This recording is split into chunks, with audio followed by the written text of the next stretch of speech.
Thank you all for being here. Today is a great day for transparency in America because today I'm proud to announce the creation of the Task Force on the Declassification of Federal Secrets. This task force will be a part of the House Oversight Committee and led by the very talented and persistent Congresswoman from Florida, Paulina Luna. During her time on the Oversight Committee, Representative Luna is a sledgehammer against government secrecy. She is committed to throwing open the windows for the American people to allow the sunlight of truth shine on the federal government. I can think of no better person in Congress to lead this task force than Representative Luna. Last month, President Trump signed an executive order to begin the process to declassify information on the assassinations of JFK, RFK, and MLK. This task force serves to build on President Trump's actions. For far too long, the American people have had reasonable questions of what their government, which they fund every day, keeps hidden about certain issues. And for far too long, the federal government has not answered these questions. This creates distrust in our institutions. That ends today. The voters of this nation delivered a historic mandate to President Trump on November 5th. The keystone of that mandate was demanding increased transparency of their government and elected leaders, and the mandate of this task force is to acquire that transparency. We will open this up for questions from the media, but first I'd like to hand it over to my esteemed colleague and chairman of the new task force, Congresswoman Luna, for her remarks. Thank you, Chairman Comer. When our founding fathers stood against tyranny, they did not merely oppose taxes. They defended the sacred idea of individual sovereignty. They declared that no government, agency, or title could infringe upon the freedoms of speech, religion, thought, and the pursuit of truth. For too long, the American spirit has been dimmed by a veil of secrecy, by a government that has grown too comfortable in the shadows, denying us the transparency we deserve. But today, we stand at the dawn of a new era where the light of truth begins to shine through. A few weeks ago, President Donald Trump made a historic announcement. With the stroke of a pen, he committed to declassifying the files concerning the assassinations of President John F. Kennedy, Robert F. Kennedy, and Dr. Martin Luther King Jr., a decision not just monumental, but pivotal. It is with profound honor that I have been entrusted by Speaker Mike Johnson and Chairman James Comer to lead the House Oversight Task Force on Declassification of Federal Secrets. Together with the help of the White House, our intelligence allies, the Department of Defense, the Department of Justice, we will be conducting investigations into the following: the assassinations of JFK, RFK, and Dr. Martin Luther King, unidentified aerial phenomena, also known as UAPs, unidentified submerged objects, also known as USOs, the Epstein client list, the origins of COVID-19, and the 9/11 files. This task force will be a beacon of bipartisanship. On the Republican side, Representatives Burchett, Boebert, Burleson, Crane, Gill, and Mace will be joining me, although I'd like to note that I'm expanding this to the entire governing body and will be allowing certain members to waive on. Our first hearing is set for March. The date will be announced soon, and we've already initiated close to a dozen communications with various agencies, to include Pam Bondi at the Department of Justice and the Secretary of State. This will no longer be a task force that makes bold promises only to fade into irrelevance or send strongly worded letters. This will be a relentless pursuit of truth and transparency, and we will not stop until the American people have the answers they deserve. We will cut through the bureaucracy, challenge the stonewalling, and ensure that the American people finally get the truth that they have been denied for too long. If we are to endure and thrive as a nation, we must restore trust through transparency. The American people must be trusted to think for themselves, to form their own judgments from the truth that they are entitled to know. We've been treated like children for too long and kept in the dark by those we elected to serve us. It is my solemn duty to begin mending this trust, to form a new relationship between the government and the governed. Let us embark on this journey together towards a government that does not serve, but one that enlightens. That does not just serve, but one that enlightens. Trust through transparency, that begins now.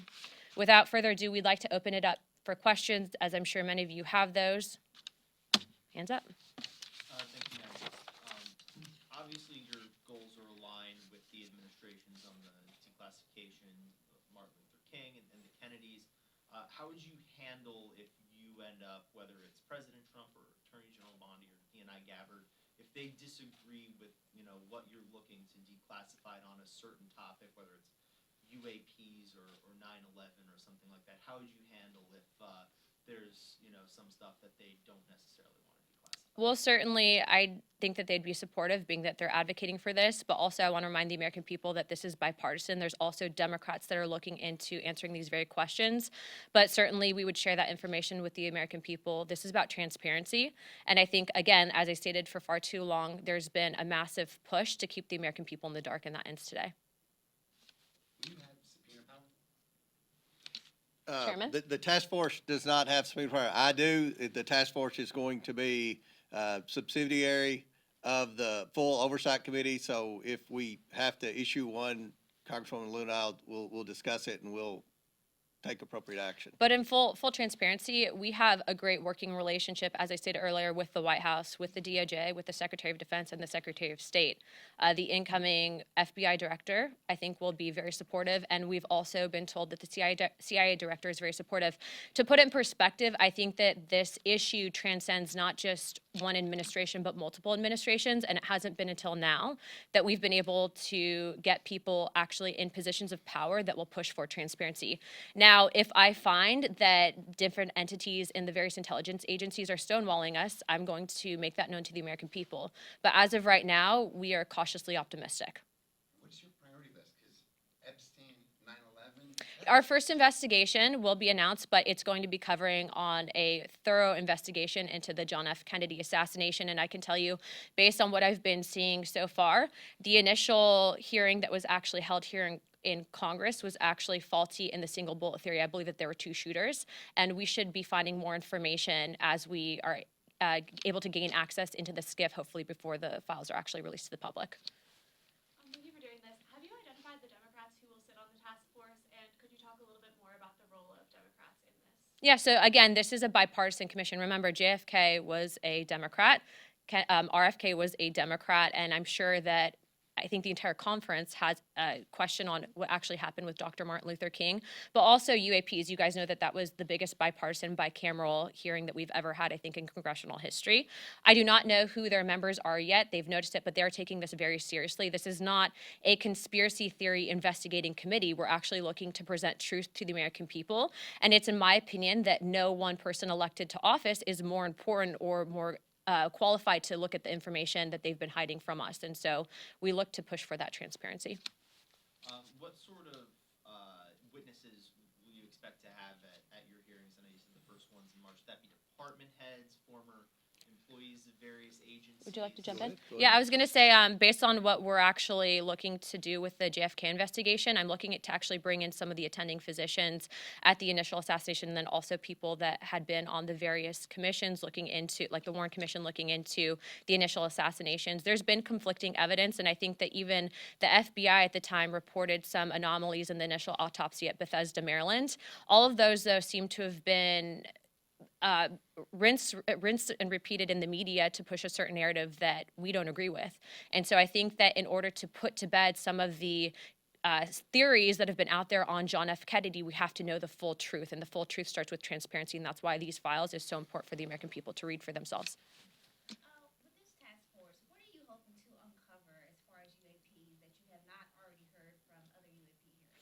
The biggest information problems that we've had with UAPs is the amount of stonewalling, stovepiping, and also it seems that there is this push to gaslight the American people into looking at the evidence and then not fully believing it. I think for us, if we're writing the budget, for example, into the Pentagon, if we're writing the budget overall for whatever programs might be out there, why is it that members of Congress who are given a top secret security clearance are being denied access? That's not a free and true government. And so for us, especially being that we have now a Secretary of State who's actually open to declassification and Marco Rubio, we're hoping to present that information and at least acknowledge it from a government perspective that we are not alone, but also let's see what the evidence is. Thank you. Have you already been in contact with or started to send requests to these different agencies and federal departments for this information? Yes, in fact, the letters went out this morning, not just on RFK, JFK, and MLK, but on everything that I had listed above to include UAPs, Epstein, and 9/11 and COVID, to the State Department, Department of Defense, CIA, and then also we'll be sending some to the FBI, and letters have also gone out to the NSA. How is this going to be different than the House Select Committee on Assassinations, which investigated both the John F. Kennedy assassination and the King assassination? Well, what's interesting on that specific committee is what, to my understanding, when they actually brought in expert witnesses, they weren't actually people that were in attendance to the initial autopsy at Bethesda. But also, this is a bigger committee than just the JFK assassinations. We're also expanding into Epstein, COVID origins, 9/11s, and then UAPs and USOs. And so before, where we initially had some of these hearings, this is going to be an encompassing committee that's going to work directly with the White House on information that they're declassifying. Just to be clear, Yeah. you mentioned the Warren, there's the Warren Committee, Mhm. but also the Select. Correct. Correct. There's actually 3 different government investigations into the JFK assassination. But again, this committee is expanding not just there, but outwards into other fields. And again, we're working directly with the White House. In previous investigations, they didn't have access to the information that we are going to have access to. And so that's a big deal, especially if you're looking at what truly happened with JFK. Are you going to get a top secret clearance? I already have a top secret clearance. You do. All members of Congress have a TSCI. The question is do we get SAP access, of which Chairman Comer has been very supportive, and we'll be getting SAP access as well. Okay, 2 more, and then we're going to wrap it up. Obviously, some of the questions on some of these topics, whether it's Jeffrey Epstein or COVID-19, the questions are obvious. What specifically, though, are the questions you're looking to get answered with regards to September 11th? We just want the truth. How much did the CIA know in advance? But also remember, when you have only certain information that's shared with the American people, that's when conspiracy theories happen. And it's in my opinion that conspiracy theories can be detrimental. It doesn't mean that in the last couple of months we haven't been right on a few things, but what I will say is I think that we deserve to give this information to the American people. I don't agree with the stonewalling that's occurred. And also, how do we prevent things like it from happening in the future? And we have to know the full picture, and the American people deserve to know that as well. Can we expect any collaboration with the Department of Government Efficiency? I don't know what information DOJ would have, but I would encourage them if they have anything on JFK, Epstein, or anything in between that they bring it to our office immediately.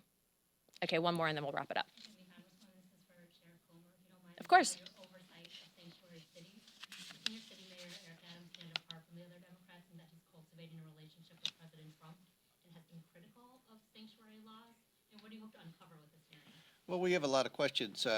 Some of the people in the mayor's administration have been vocal that they weren't going to comply with federal law, that they were going to continue to act as sanctuary cities.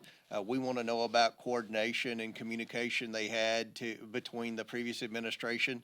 How did so many of these illegals get there? Who was paying for it? Who were they communicating with to be able to provide housing and so many other benefits to such a large population of people? Just the basic questions we all have. Who was paying for it? Who was leading the efforts to transport the illegals from wherever their entry point was in the United States to these sanctuary cities? And are the mayors going to comply with federal law now? Are they going to work with Tom Homan and the national security groups in the Trump administration to try to deport the criminal illegals and stop being a sanctuary city? Do you feel less worried about Eric Adams himself considering his signals? Worried about what? Do we feel less worried about Eric Adams? Eric Adams, I mean, he was one of the first mayors to bring up the crisis situation, the fiscal impact on the city. So I think he would be a very good witness, and we have a lot of questions for him, just like we do the other 3 mayors. So, All right, 1 last question, then we're going to wrap it up. News Nation, let's go. Can I ask about your relationship with whistleblowers? Is it going to be the normal process that Oversight typically does, or would this be? Are you going to create a separate avenue for the task force? I mean, we're all about the normal process, but look, if you have information and it's credible, we've always approached it in that I'd like to be the person that does the interviews for it, mainly because, especially with stuff like this, we want to make sure that there's, not bad actors that are pushing false information to create a narrative that's simply not there. And so, every whistleblower that does come forward, as of right now, there's people that have been publicly out there, for example, on the JFK stuff, that were actually present in the room at the operating room where he was actually brought to right after the shooting. So we hope to bring those people in to testify. And again, these hearings will be open to the public. I am also expanding this to the entire conference. So if someone's going to take this seriously and look at it through an investigative lens and get answers for the American people, they are welcome to ask questions of the witnesses, and you guys will all receive notice of that. And we'll work with anyone who currently works with the federal government that wants to declare whistleblower status and receive whistleblower protection, if that's what they're interested in doing. And I don't think they're going to face the type of retaliation that the previous administration gave whistleblowers, particularly the IRS whistleblowers that blew the whistle on the cover-up of the Biden family. And I'd also like to close with this. If you are an independent investigator, we are being told that the FBI has now located thousands of pages of documents that they lost before, specifically relating to JFK. We are going to get through as much as we can. We have a great team of attorneys. We have a great team of investigators looking into this. But it doesn't mean that we won't accept help from the public. And so we will be setting up a place for collection for people to present information. But again, this is about transparency. The government works for us. There have been people, I think, in power for too long that try to silo us and keep us in the dark, but that stops today. You're seeing that same message come out of the White House, out of the CIA, the FBI, and every other agency in between. So we are very happy to have the support of all of those individuals, happy to have the support of Chairman Comer and Speaker Johnson. And if you guys have any questions, please don't hesitate to reach out to Oversight Comms, and we'd be happy to answer those at that time. Thank you, guys. Thank you.